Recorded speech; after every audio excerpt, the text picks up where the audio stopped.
Bismillahirrahmanirrahim. Assalamualaikum warahmatullahi wabarakatuh.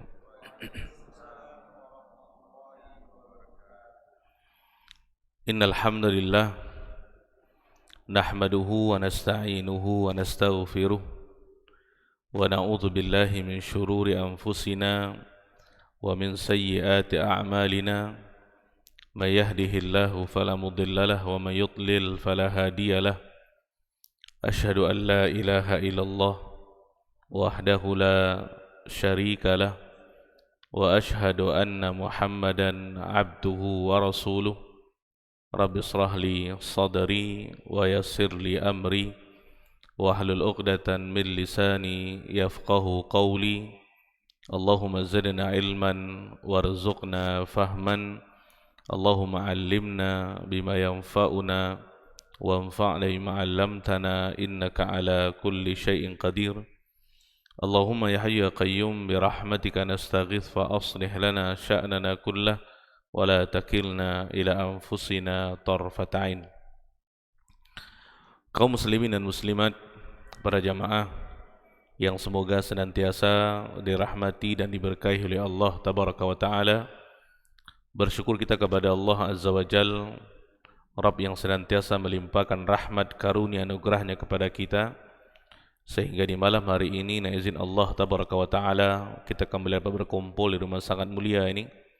Kita berdoa kepada Allah tabaraka wa ta'ala, semoga kita semuanya diberikan oleh Allah Azza wa Jal ilmu yang bermanfaat dan juga diberikan kemudahan dan taufik untuk senantiasa mengamalkannya. Amin ya rabbal alamin.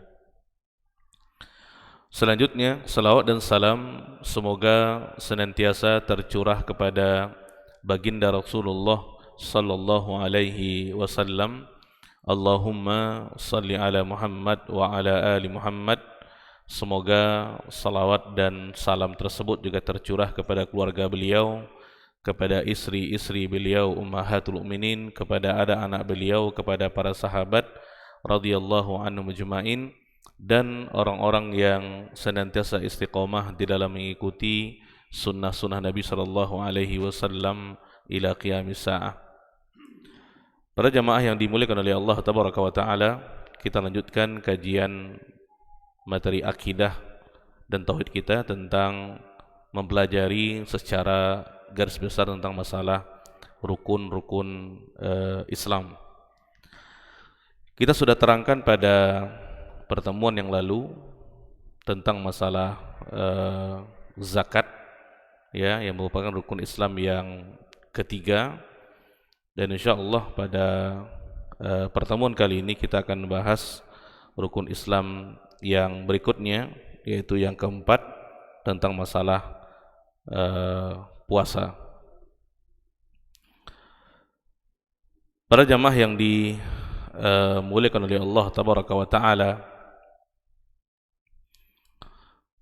puasa seperti kita ketahui adalah termasuk di antara rukun-rukun Islam sesuai dalam hadis daripada Abdullah bin Umar dalam muttafaqun alaih, ketika beliau sallallahu alaihi wasallam menyebut berpuasa itu adalah di antara rukun-rukun Islam. Baik, secara garis besarnya as-siyam, ya, secara bahasa maksudnya adalah al-imsak.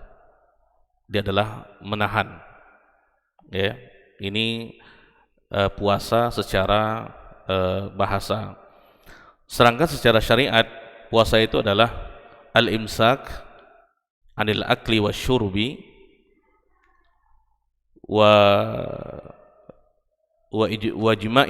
jima'in nisa wa sairil muftirat min tulu'il fajri ila ghurubis syams bi niyati taqarrub ila Allah subhanahu wa ta'ala. Sedangkan secara syariat, puasa itu adalah menahan diri daripada makan dan minum, kemudian juga bersetubuh dengan istri di siang Ramadan, dan wasairil muftirat, seluruh perkara-perkara yang dapat membatalkan puasa. Ya. Jadi yang kita ketahui, makan dan minum dan juga berjima itu merupakan perkara-perkara yang membatalkan puasa, dan ketika seseorang berpuasa dia harus menjauhkan dirinya daripada hal-hal seperti itu. Min tulu'il fajri ila ghurubisy syams. Waktunya adalah mulai daripada terbitnya fajar, yaitu ketika azan subuh berkumandang, sampai terbenamnya matahari, yaitu ketika azan maghrib berkumandang. Ini waktu durasi untuk kita berpuasa dan menahan. Biniyati taqarrub ila Allah Subhanahu wa taala. Dan kita menahan ini para jamaah mulai daripada terbitnya fajar sampai terbenamnya matahari daripada perkara-perkara yang membatalkan puasa dengan niat untuk mendekatkan diri kepada Allah Tabaraka wa taala. Ini penting ya, karena sebuah ibadah tidak ada gunanya, tidak dinilainya kalau tidak ada niatnya. Contoh, banyak orang yang tidak makan dan minum mungkin untuk tujuan kesehatan tubuhnya, untuk diet dan lain-lainnya, sehingga dia tidak mendapatkan pahala daripada puasanya. Dia hanya mendapatkan hal-hal itu saja. Oleh karena harus dibarengi dengan niat mendekatkan diri kita kepada Allah Tabaraka wa taala. Kita menahan diri daripada perkara-perkara yang membatalkan ini semata-mata adalah untuk menjalankan perintah-perintah Allah. Karena puasa merupakan satu di antara perintah-perintah Allah Subhanahu wa taala. Itu makna puasa secara bahasa dan juga secara syariat. Kemudian yang berikutnya tentang keutamaan puasa secara umum, apakah puasa wajib ataupun puasa sunat. Dalam hadis Nabi sallallahu alaihi wasallam muttafaqun alaih, Nabi sallallahu alaihi wasallam bersabda, "Man shoma yauman fi sabilillah," barang siapa yang berpuasa satu hari saja di jalan Allah Tabaraka wa taala dengan niat semata-mata mengharapkan ridha Allah Tabaraka wa taala, maka Allah berikan pahala kepadanya, ba'adallahu wajhahu 'anil nar sab'ina kharifan. Maka Allah Tabaraka wa taala akan jauhkan wajahnya daripada api neraka itu selama ataupun sejauh 70 tahun perjalanan. Ini ulama mengatakan umum untuk puasa wajib dan puasa sunat. Ya. Nah, kalau seandainya para jemaah puasa sunat pahalanya seperti ini, sehari berpuasa ikhlas karena Allah Tabaraka wa taala, Allah akan jauhkan wajahnya daripada api neraka 70 tahun perjalanan. Maka bagaimanakah pahala untuk puasa wajib? Disinilah makanya Nabi SAW senantiasa memotivasi kita untuk banyak berpuasa, karena sangat banyak sekali keutamaan-keutamaan yang akan didapatkan bagi seseorang yang berpuasa. Juga diantaranya dalam hadis Nabi SAW, as-siyamu junnah, puasa itu adalah tameng, ya, senjata yang akan dapat membentengi diri kita minan nar, daripada api neraka. Ya, kajunnati ahadikum minal qital, seperti salah seorang kalian memakai tameng itu untuk berperang. Jadi salah satu cara agar kita tidak tersentuh oleh api neraka dengan berpuasa. Dengan kita berpuasa, maka seperti kita memiliki sebuah tameng, pembatas di antara kita dengan nerakanya Allah Tabaraka wa taala. Tentu semakin banyak seseorang berpuasa para jemaah, maka semakin banyak kemungkinan dirinya dijauhkan oleh Allah Tabaraka wa taala daripada api neraka. Hadis yang berikutnya disebut hadis Nabi sallallahu alaihi wasallam. Di dalam surga nanti adalah sebuah pintu yang namanya pintu Rayyan, yang mana pintu ini hanya akan dimasuki oleh orang-orang yang berpuasa saja. Bahkan pintu itu memanggil, "Aina shaimun?" Mana orang-orang berpuasa? Ya, yang mana pintu itu hanya akan dimasuki oleh orang-orang yang berpuasa saja. Nah, orang-orang yang sering berpuasa, puasa wajib tentunya, ditambah dengan puasa-puasa sunat, maka dia akan masuk daripada pintu Ar-Rayyan itu. Jadi punya pintu khusus, seperti seorang tamu VVIP dia, khusus dia, karena memiliki tingkatan amalan yang sangat luar biasa. Ini diantara keutamaan ibadah puasa. Apakah puasa wajib ataupun puasa sunat? Ya, makanya kita dianjurkan oleh Nabi Shallallahu Alaihi Wasallam untuk banyak berpuasa. Kemudian para jamaah oleh Allah Tabaraka wa taala, hukum puasa Ramadan, ya, jelas ini adalah hukumnya wajib berdasarkan kepada Al-Quran, hadis Nabi Shallallahu Alaihi Wasallam dan kesepakatan para ulama. Di dalam ayat Allah tabaraka wa taala mengatakan, ayat yang masyhur yang sering kita baca, ya ayyuhalladzina amanu kutiba alaikumusiyam kama kutiba alal ladzina min qablikum la'allakum tattaqun. Makna kutiba itu adalah wajaba atau wujiba, diwajibkan. Ya. Hadis Nabi SAW, hadis Abdullah bin Umar yang sering kita baca tentang masalah ini, Nabi SAW mengatakan, Bunyal Islamu ala khamsin, Islam itu dibangun di atas 5 perkara.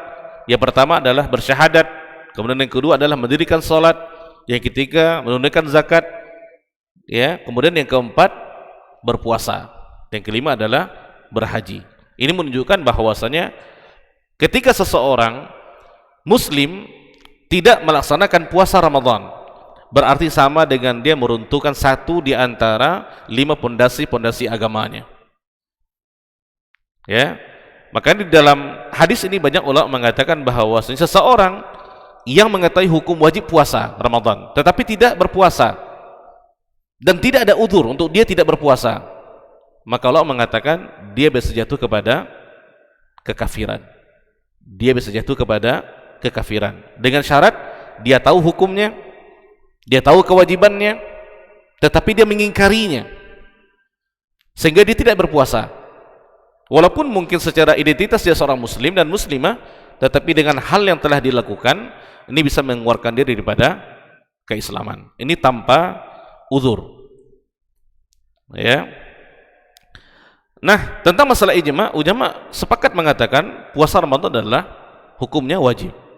Dan inilah puasa yang dikatakan termasuk di antara rukun-rukun Islam. Ya. Baik para jamaah Allah tabaraka wa taala, di dalam sebuah hadis ya, diterangkan oleh Nabi SAW tentang ancaman dan azab yang akan diberikan oleh Allah tabaraka wa taala kepada orang-orang yang mampu untuk berpuasa, tidak ada uzur, tetapi dengan sengaja tidak berpuasa. Nah, ini kalau kita perhatikan di zaman sekarang berjamaah, ini sudah sesuatu pemandangan yang biasa. Ketika siang Ramadan, banyak daripada rumah-rumah makan yang masih buka. Ya, banyak orang-orang yang tidak berpuasa. Padahal secara identitas dia seorang muslim dan muslimah dan tidak ada uzur.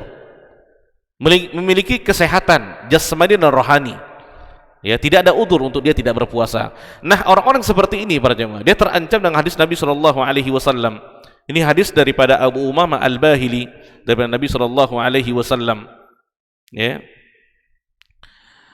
Nabi mengatakan, "Baina ana naimun," ketika saya tidur, kata Nabi SAW, "Idz atani rajulani." Nabi SAW bermimpi, dan mimpinya para anbiya war rasul para jemaah itu adalah wahyu.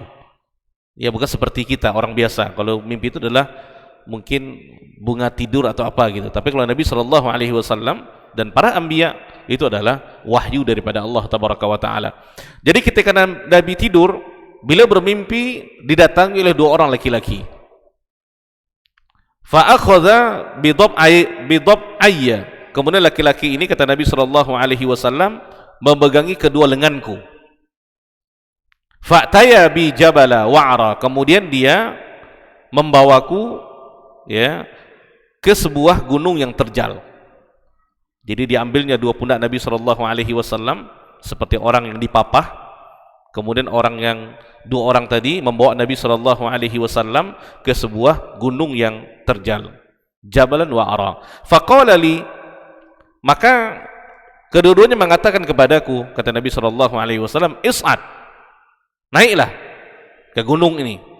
Fakultu, maka Nabi SAW mengatakan, inni la utiquhu, aku tidak mampu untuk naik. Faqala, maka laki-laki itu mengatakan, inna sanusahiluhu laka, kami akan memudahkan engkau untuk naik, kami akan tolong engkau untuk naik. Fasa'idtu, maka aku naik, kata Nabi SAW, hatta idza kuntu fi sawa'il jabal, sehingga ketika aku sudah sampai di tengah-tengah gunung itu, idh ana bi aswatin syadidah, aku mendengar suara-suara yang sangat dahsyat, suara-suara yang sangat luar biasa, keras suara tersebut. Fakultu, maka Nabi mengatakan, ma hadhil aswat, suara apa ini, kata Nabi SAW. Nabi bertanya kepada kedua orang laki-laki yang membawanya tadi, Ma hadhil aswat? Suara apa ini? Qalu, maka kedua-duanya mengatakan hadza wa'u ahlin nar. Ini adalah teriakan-teriakan penduduk neraka. Dan memang benar para jemaah, seperti kata hadis Nabi sallallahu alaihi wasallam, kalau seandainya Allah memberikan kemudahan kepada kita manusia untuk mendengar teriakan-teriakan orang-orang yang diazab di kubur, ya, maka kita tidak akan bisa hidup dalam bumi ini para jemaah. Bayangkan kita sedang duduk ini, kita dengar teriakan-teriakan orang yang berteriak di dalam kuburnya. Dan teriakannya apa? Diazab oleh Allah tabaraka wa taala. Tetapi Allah tabaraka wa taala beri itu kepada hewan-hewan untuk bisa mendengarnya. Ya. Dan Nabi SAW mengatakan, kalau seandainya kalian mendengar orang-orang yang diazab di dalam kubur, maka Nabi SAW mengatakan kalian akan nangis dengan sangat banyak. La bakaitum katsira. Kalian akan nangis terus. Dan kalian akan tertawa sedikit. Kenapa? Karena mengingat bagaimana azab itu para jemaah. Dan saya yakin kalau kita semua mendengarnya, diberikan hak oleh Allah untuk mendengarnya, ini masjid Pak penuh nih. Orang-orang beribadah kepada Allah tabaraka wa taala. Inilah di antara rahasia-rahasia seseorang mukmin beriman dengan perkara-perkara gaib. Ya, kalau kita mendengar manusia diberikan wewenang oleh Allah tabaraka wa taala untuk bisa mendengar dengan telinga kita, maka saya yakin masjid-masjid di Kota Pekanbaru tidak cukup penuh semuanya salat berjemaah, berdesak-desakan saking takutnya azab Allah tabaraka wa taala. Ya. Baik, kita kembali kepada hadis. Summan tuliqa bi, kemudian aku dibawa lagi ke sebuah tempat, kata Nabi sallallahu alaihi wasallam, fa idza ana biqaumin mu'allaqina bi araqibihim. Aku melihat suatu kaum orang-orang yang bergelantungan, tetapi dia terbalik. Yang tergantung itu adalah di mata kakinya. Jadi mata kakinya yang di atas, kepalanya ke bawah gitu. Ya, bergelantungan. Musyaqqaqatun asdaquhum. Mulut mereka koyak-koyak, kemudian bercucuran darah daripada mulut orang-orang tersebut. Jadi posisinya kepalanya ke bawah, kemudian kakinya di atas. Tasilu asdaquhum daman. Nah, ini dia. Mulutnya koyak-koyak tadi, kemudian mulut itu mengeluarkan darah. Ya. Qala qultu, Nabi SAW mengatakan, man haula, siapa orang-orang ini? Kenapa mereka diazab seperti itu? Apa yang telah mereka lakukan di dunia? Maka laki-laki itu mengatakan, haula illadzina yuftiruna qabla tahallati shaumihim. Itulah orang-orang yang mereka berbuka sebelum waktunya, yang mana mereka membatalkan puasanya sebelum dia berbuka. Juga termasuk di antara terutama adalah orang-orang yang memang tidak berpuasa, tidak berniat untuk berpuasa sama sekali berjamaah. Maka azab yang akan diberikan kepada mereka adalah seperti ini dia. Ya, nanti akan diikat kakinya, ya, kemudian digantung kepalanya ke bawah, kemudian mulutnya koyak-koyak, sobek-sobek, kemudian daripada mulut itu bercucuran darah-darah. Ya, ini azab yang diberikan kepada orang-orang yang tidak berpuasa dan tidak memiliki uzur. Nah, berdasarkan kepada inilah para jemaah, maka ulama mengatakan orang-orang yang sengaja tidak berpuasa dan dia tidak memiliki uzur, maka dia azab dengan hal seperti ini. Ya, maka kita harus berhati-hati. Ya, mungkin banyak di antara saudara kita mungkin berprofesi, mungkin ketika kebiasaannya dia menggunakan fisik dalam bekerja. Mungkin apakah dia tukang atau pekerja kebun, di siang Ramadan dia butuh kepada fisik yang kuat, yang prima. Kalau dia berpuasa mungkin nanti akan menyusahkan dirinya. Sebagai mengatakan, bolehkah orang seperti itu dia berbuka? Ini ulama khilaf di antara hal-hal seperti ini. Cuman yang lebih aman para jemaah, dia tetap harus berpuasa. Ya. Karena nanti kalau kita perhatikan di dalam kitab fikih, ada orang-orang yang memang diberikan keringanan untuk tidak berpuasa. Dan orang seperti itu bekerja keras, butuh fisik untuk dia bekerja, itu bukan termasuk di antara orang-orang diberikan keringanan untuk tidak berpuasa. Ya. Yang parahnya kadang-kadang di kita saking segannya, mungkin ada tukang di rumah kita memperbaiki apa gitu di siang Ramadan. Kadang-kadang kita sendiri yang menyediakan minumannya, makan siangnya dengan alasan saya tidak enakan Ustaz. Itu tidak boleh. Karena kita khawatir nanti termasuk di antara orang-orang yang tolong menolong di dalam keburukan.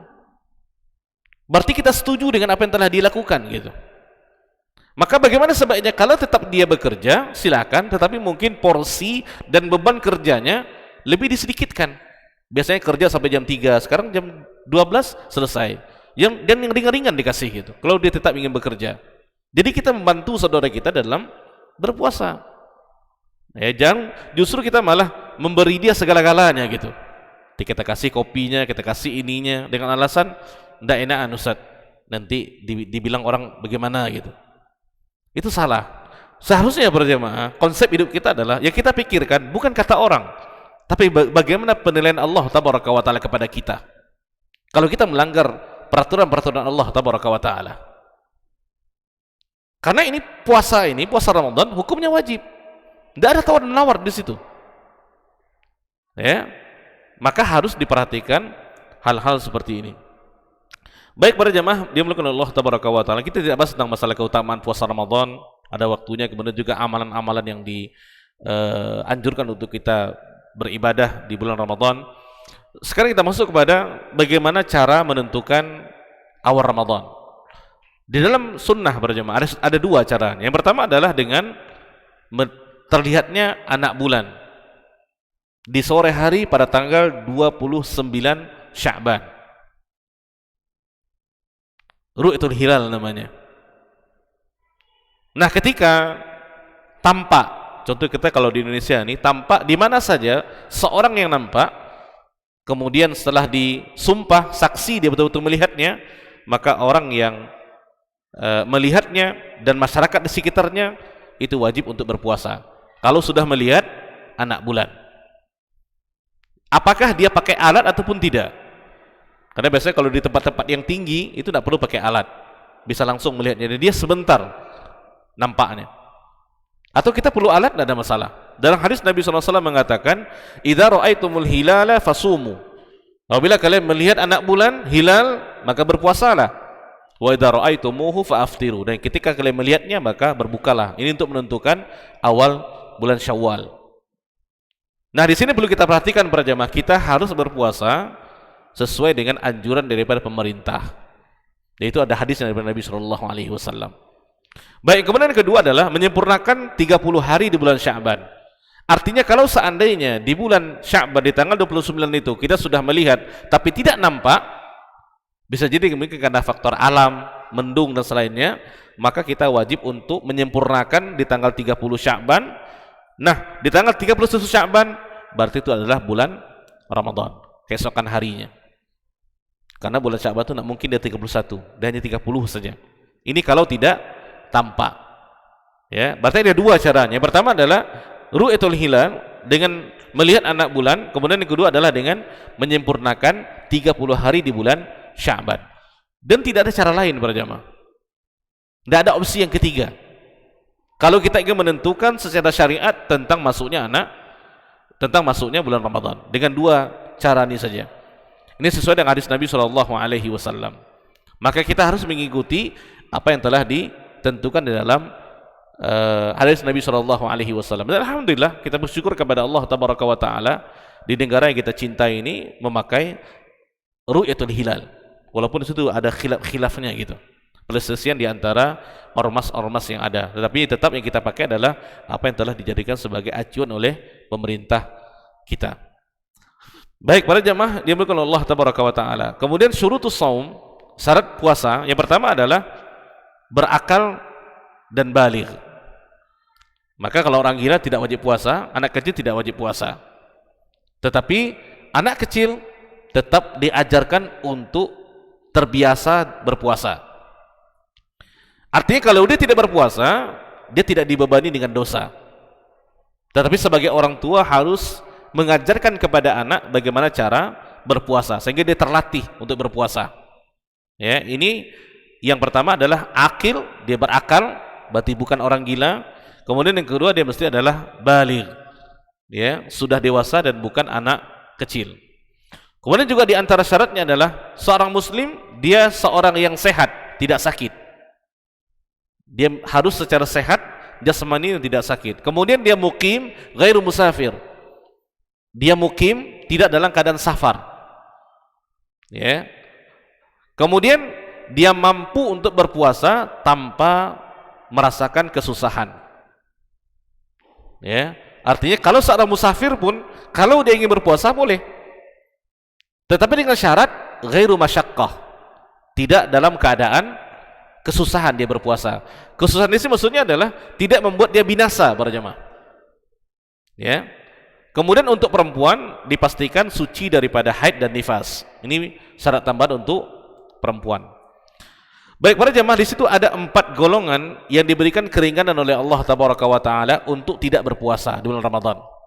Tetapi mereka memiliki kewajiban-kewajiban yang lainnya. Yang pertama adalah seseorang yang sakit. Di sini sakitnya adalah ada 2 dia. Ada yang sakitnya yurja bur'uh, sakit yang biasa yang diharapkan kesembuhannya. Ada yang kedua sakit la yurja bur'uhu, yang tidak diharapkan kesembuhannya karena sakitnya berat. Nah, untuk yang pertama barangnya seperti sakit pilek, kemudian juga mungkin demam, ya, dan sakit-sakit yang lainnya yang sembuhnya cepat, maka orang ini boleh tidak berpuasa dengan syarat dia harus mengqadha puasa yang telah dia lepaskan. Nanti setelah dia selesai daripada bulan Ramadan. Berapa hari dia tidak berpuasa? 1, 2, 3, nanti dia harus membayarnya sesuai dengan hari yang dia tidak berpuasa. Nah, yang kedua berjemaah, orang-orang yang sakit berat,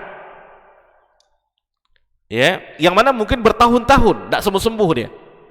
Maka orang seperti ini ulama mengatakan dia hanya dibebani untuk membayar fidyah saja. Ya, orang sakit berat gitu, yang mana kesembuhannya lama. Dan lama atau sebentarnya sembuh nih para jemaah, bukan prediksinya kita orang awam, tapi adalah prediksinya dokter yang menanganinya gitu. Ya, jadi bukan orang yang sembarangan gitu. Kalau dokter mengatakan oh ini sakitnya berat nih, kalau dia puasa ini berbahaya untuknya, dan ini perlu penyembuhan bertahun-tahun nih, maka dia boleh tidak berpuasa dengan syarat dia harus membayar fidyah. Fidyah itu maksudnya memberi makan 1 orang miskin setiap hari. Ya. Ini yang pertama, orang yang sakit ada 2 bentuknya, sakit ringan dan sakit yang berat. Kalau ringan dia wajib mengqadha'nya, kalau berat dia hanya wajib untuk membayar fidyah. Kemudian musafir, orang yang safar. Nah, ya. Ini safarnya adalah safar yang dibolehkan kita untuk mengqasar salat. Kalau kita kembali ke buku fikih berjemaah, bolehnya kita mengqasar salat itu kalau kita sudah berjalan, kemudian kita menoleh ke belakang, kita tidak melihat lagi atap-atap rumah orang-orang yang ada di sekitar kita. Itu kita sudah boleh untuk mengqasar salat kita.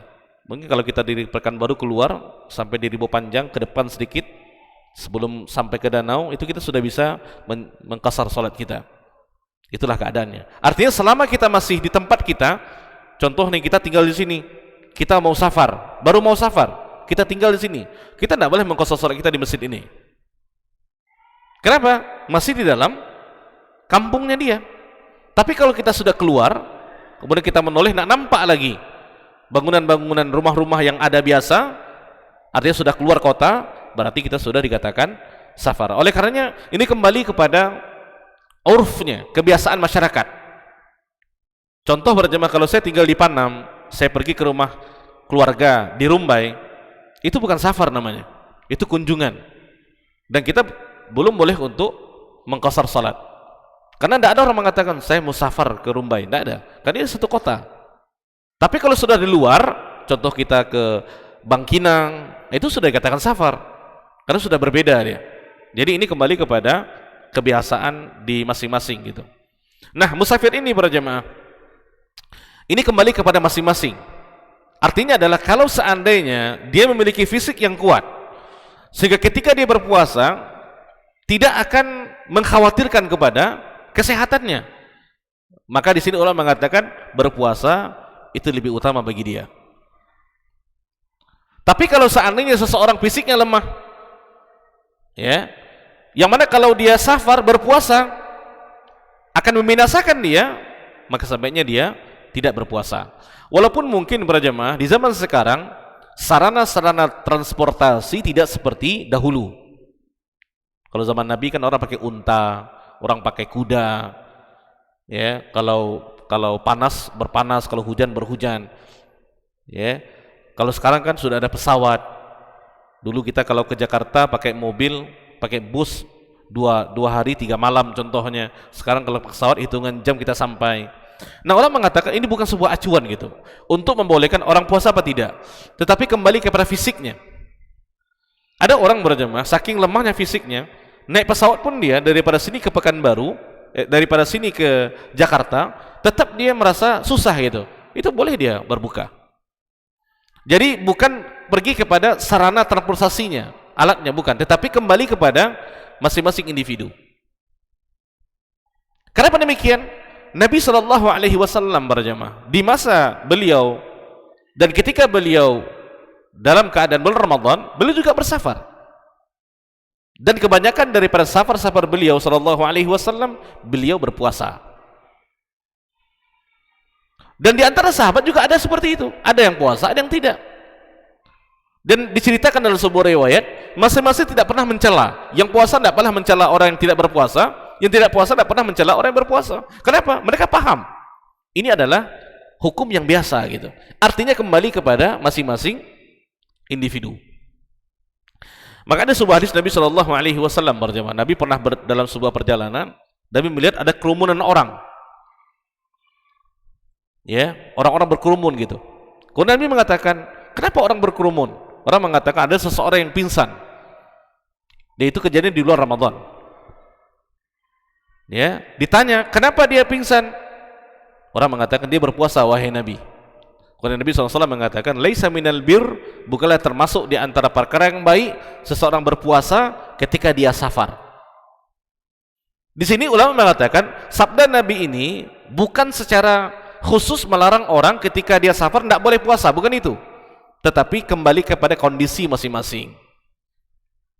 Ya, kalau akan membinasakan kepada dirinya, maka sebaiknya dia tidak berpuasa.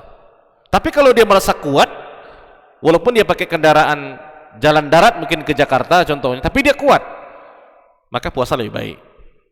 Ya, ini kembali kepada masing-masing. Dan orang-orang yang musafir ini, dia juga wajib harus mengqadha hari-hari yang telah dia tidak berpuasa padanya. Kemudian yang ketiga, perempuan yang hamil dan yang menyusui para jemaah.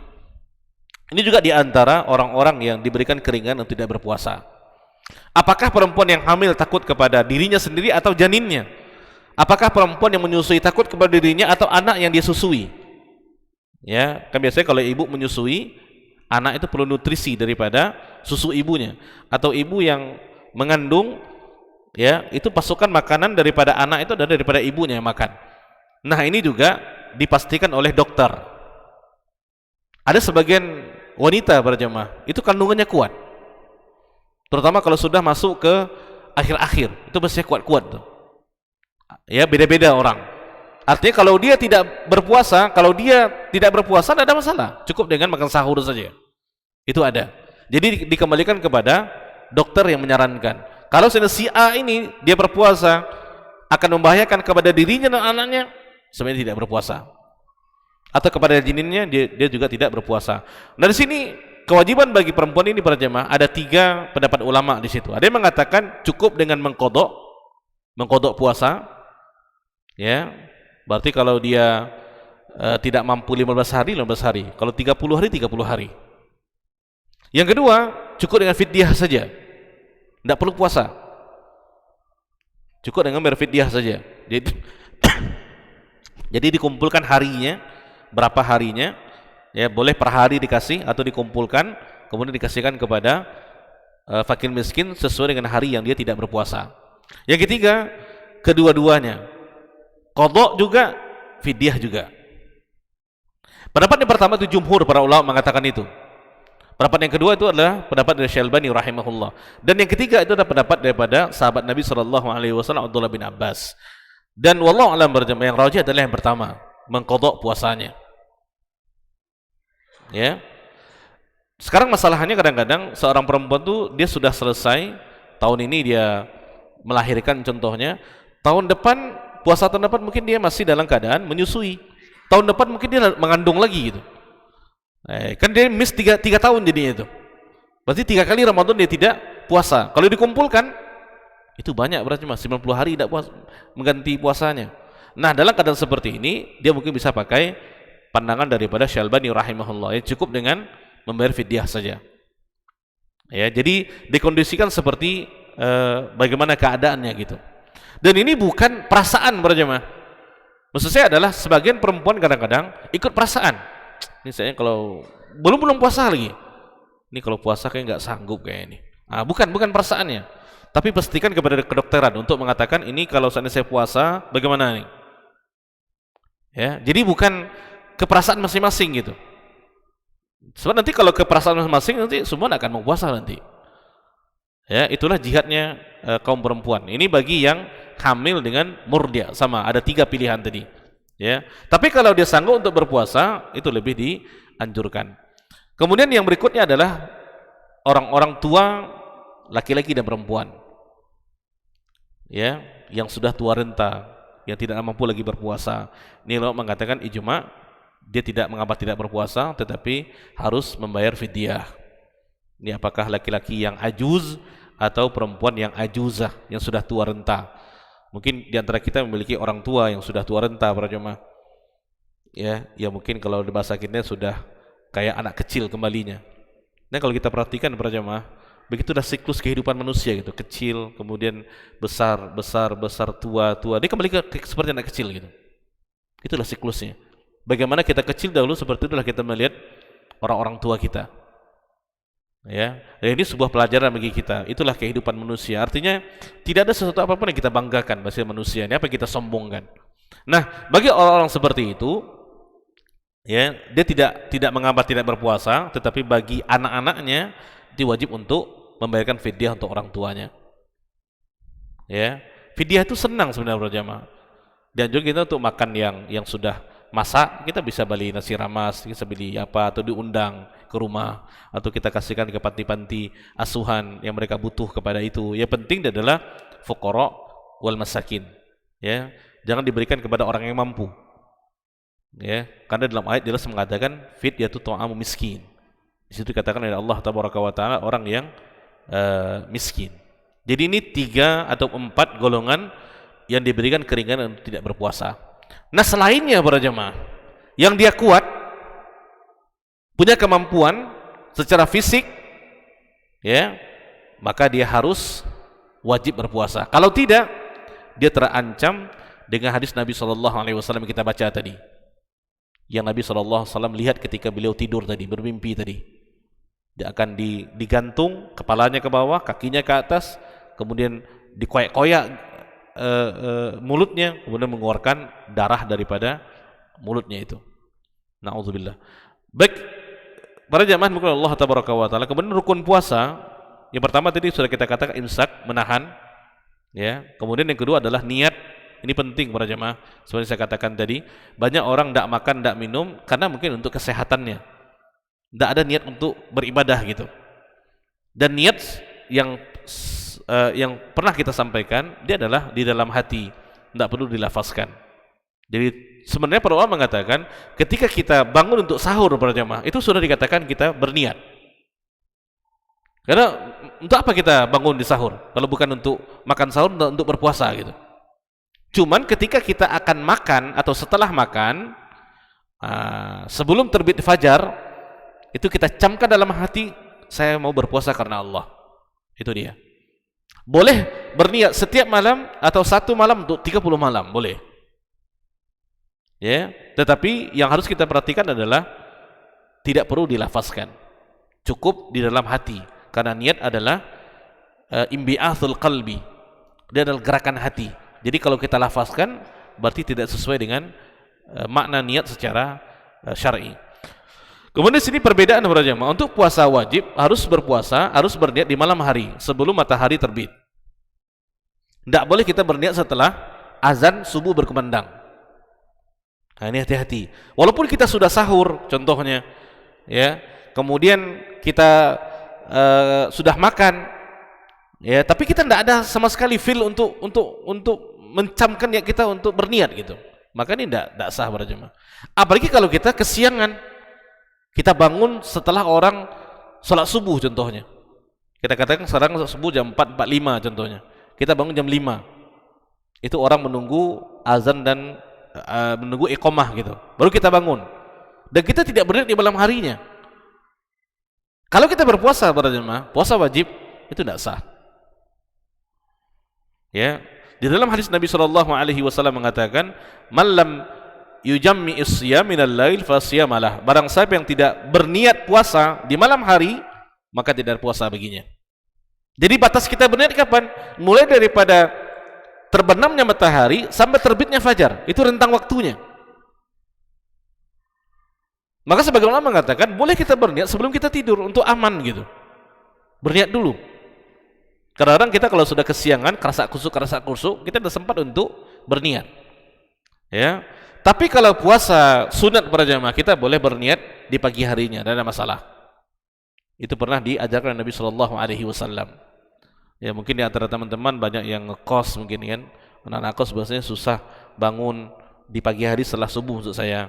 Kadang-kadang dia tidur, nanti dia bangun jam 9, buka tengok tudung saji tidak ada apa-apa di bawahnya, belum ada yang masakkan mungkin, terus dia katakan saya puasa lah. Boleh, tidak ada masalah, asalkan jangan minum sebelumnya ya. Jadi kalau puasa sunat boleh kapanpun. Kita puasa Senin Kamis, berniatnya jam 10 pagi itu boleh ya, karena Nabi SAW pernah dalam sebuah hadis beliau berjalan di rumah-rumah istrinya, kemudian menanya kepada istrinya, hal indakunna ta'am, apakah kalian memiliki makanan? Istri mengatakan tidak. Nabi mengatakan, idzan fa inni shaim, jadi saya puasa sekarang. Ya, lihat Nabi SAW berjamaah begitu dengan istrinya gitu. Ya, kalau di antara kita mungkin ada makanan, enggak, mungkin merepek-repek gitu katanya. Kenapa ada ini sudah dikasih uang belanja? Nabi enggak, berjamaah. Mudah aja. Idzan fa inni shaim, selesai masalah. Ya. Nah, ini salah satu di antara ajaran Nabi sallallahu alaihi wasallam. Jadi intinya, poinnya, ketika Nabi puasa sunat itu boleh kapanpun, asalkan tidak makan dan minum sebelumnya. Ya, itu boleh. Ya, karena kalau ditanya kenapa, tentu puasa sunat lebih ringan berbanding puasa wajib. Secara hukum sudah berat dia. Dan secara ganjaran juga akan berat lagi pahala daripada puasa wajib. Baik, kemudian az-zaman, harus ada waktunya para jemaah. Artinya apa? Kalau seseorang waktunya kan daripada terbitnya fajar sampai tenggelamnya matahari, tidak boleh dibalik.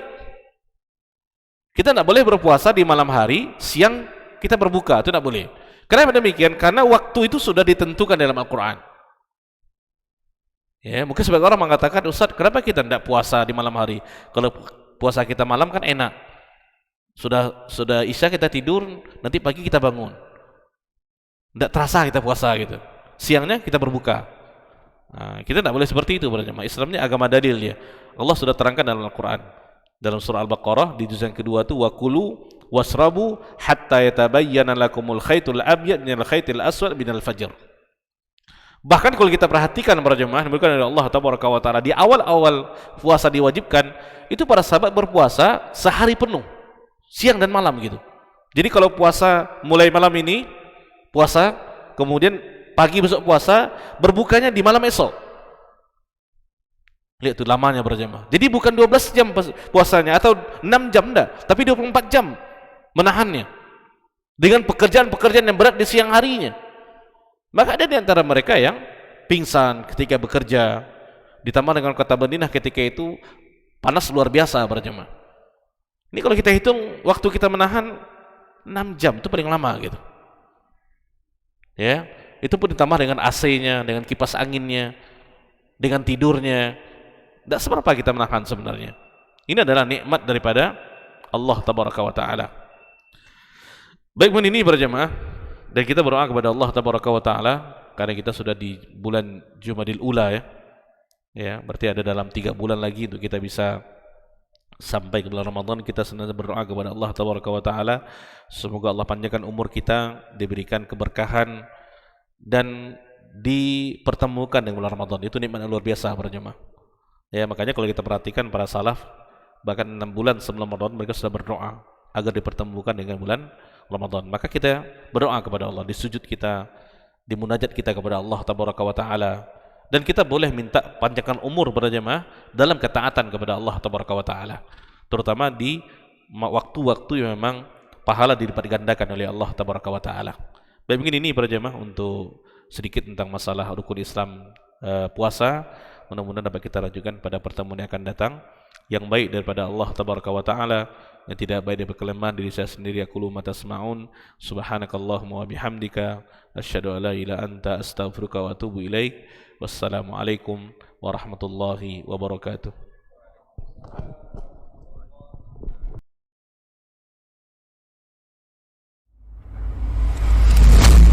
Kalau Umar ini subhanallah, yang diinginkannya itu generasi-generasi luar biasa, orang-orang hebat. Lalu kemudian apa yang dilakukan oleh Umar? Fa'asta'miluhum fi ta'atillah, aku gunakan mereka ini di dalam ketaatan kepada Allah. Ketika kaum muslimin itu memiliki penyakit namanya wahan, yaitu hubbud dunya wa karahiyatul maut, cinta dunia dan takut akan kematian. Lalu Nabi menjawab dengan yang lebih penting. Apa itu? Madza a'adatta laha, apa yang engkau siapkan untuk kiamat itu. Bin Sulaiman tadi, inti yang bisa kita ambil apa? Solehkan diri kita, solehkan diri kita sebelum mencari rezeki. Karena kalau kita tidak soleh, kalau kita tidak bertakwa kepada Allah Subhanahu wa ta'ala dalam mencari rezeki itu akan terasa sulit.